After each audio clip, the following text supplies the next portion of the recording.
Hello, good morning. Another thought for the day.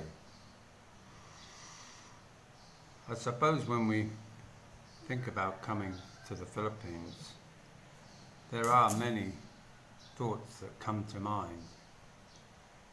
And most of all, I suppose, is what are we giving up? I don't mean the country itself where we're living before. I mean, around the world, not just America, Australia, New Zealand, are going through some pretty amazing political changes. They don't really offer you a lot of hope. That's probably the main reason. It tends to be driven by fear and chaos. But all those things aside, we choose to come to another country as an opportunity to maybe reset or start again. And by doing so, many of us leave behind children, grandchildren, and maybe even ex-wives that you get on okay with. But some of you might say, oh well, good riddance. They never really cared. But at the end of the day, they're still part of you and part of what you were. And therefore, it's a sad event in many cases to leave an elderly sister or brother behind, knowing that you may well never see them again. The same applies to your children. When I went to New Zealand a few years ago, ostensibly to visit my son said to me something which at the time felt rather earth-shattering to me. He said, well, Dad, this is the last time I'll probably see you before you die. And that left an indelible strike in my heart, because as much as it could be true, and probably might be, it still was something that we put behind us to maybe make life a little easier to cope with. It's something we don't think about, the ones we leave behind. We can be annoyed, we can be angry with our families back home. We can sometimes fall out. But at the end of the day, they are our family, and they are from where we've come. And therefore, to up sticks and come to a completely different part of the world is a big move. For myself, I moved from England to New Zealand at the age of 18. I left behind the world that I grew up in and chose to make a new life in New Zealand.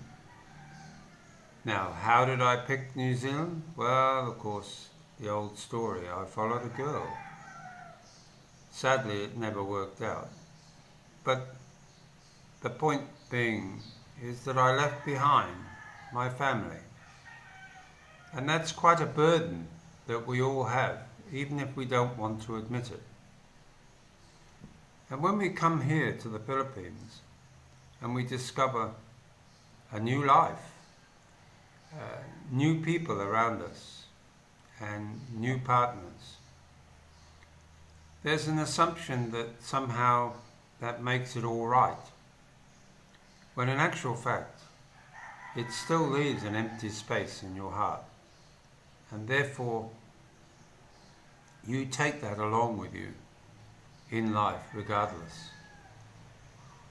When your partner, of course, sees the center of her world as herself and her family, she gives it little thought as to what she's left to deal with in terms of your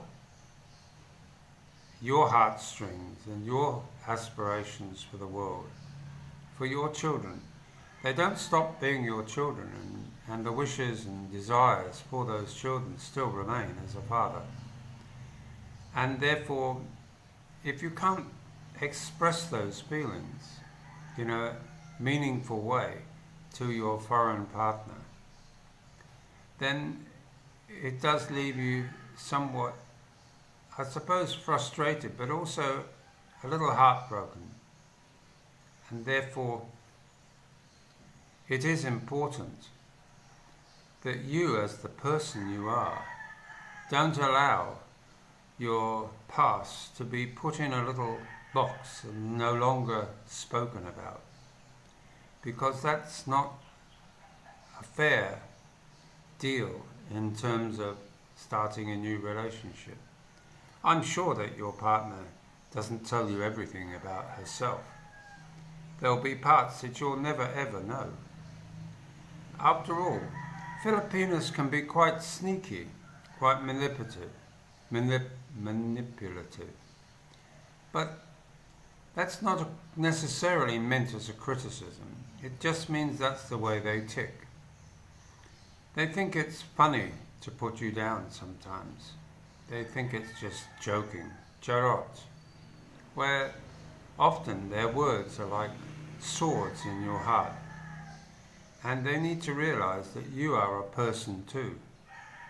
As much as you center your life now around that person, they need to realize that you have feelings as well. And it's important that they take those on board, because if they don't, how are you able to have a meaningful relationship that encompasses not only your life with your new partner, the life that you had before, and the new life that you've discovered in her family? It's not true that all Filipinos are family orientated. I've observed myself quite hypocritical behaviour towards different members of families, where some families don't even talk to each other. Some families deliberately avoid each other. Some families choose to move away from each other for that reason only. And you can't imagine that really is in effect here in the Philippines, because we hear every day, oh, Filipinos are so family oriented. Actually, they're not. And those who say they are, they're very lucky that they're able to present that image to you. Because don't be fooled by the fact that you're in a country where families do matter. But they're not the be-all to end-all. Everybody now in the Philippines is slowly but surely becoming estranged from their families. Kids grow up, they move away, often maybe never to return to their home, except on very rare occasions from visits overseas, and maybe at certain times of the year. So where is the difference between that and the West? Very little. But I just emphasize that no matter how cocky you are and how able you are to put on a different face in front of those around you who say they care about you, we are soft little puddings ourselves. After all, we cannot really discard all of our past just for the benefit of others.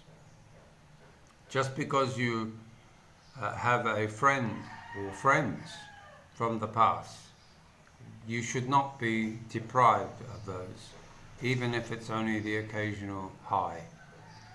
Because, again, that's a Filipino trait, control. If they can control the narrative, they can control the environment, and they can control you, that's not a good thing. There's so many good things that can happen in a relationship with a Filipino. It's important that we, as the new one on the block, don't allow ourselves to be suffocated by the control that is often exerted by a rather overzealous, jealous, manipulative, and sometimes very charming young lady.